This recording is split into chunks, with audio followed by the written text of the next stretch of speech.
నమస్తే, నేను doctor Shravya, consultant endocrinologist, Crest Hospital, Vijayawada.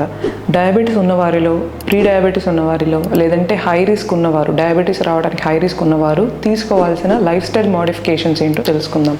Life style modifications అంటే మనం ప్రతిరోజు పాటించే పద్ధతుల్లో చిన్న చిన్న మార్పులు చేసుకోవటం వల్ల డయాబెటీస్ ఉన్నవారిలో కంట్రోల్గా ఉంచుకోవచ్చు. ప్రీ డయాబెటీస్, హై రిస్క్ ఉన్నవారిలో డయాబెటీస్ రాకుండా జాగ్రత్తలు తీసుకోవచ్చు. దాంట్లో ముందుగా మనకి డైట్ అనేసరికి డయాబెటీస్ ఉన్న వాళ్ళు జనరల్గా ఫుడ్ తీసుకోవటం చాలా తగ్గించేస్తారు.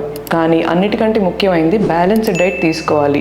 క్యాలరీస్ తగ్గించాలి, కానీ ప్రోటీన్ ఇంటేక్ మాత్రం తగ్గకూడదు. సో బ్యాలెన్స్డ్ డైట్ అనేసరికి మనకి ప్రతిరోజు ఒక కోడిగుడ్డు తింటాము. కోడిగుడ్డు తినని వారిలో అట్లీస్ట్ శనగలు, పెసరపప్పు, కందిపప్పు, రాజ్మాలు, మొలకెత్తిన విత్తనాలు ఇలాంటివి తీసుకోవడం వల్ల ప్రోటీన్ తగ్గకుండా ఉంటుంది.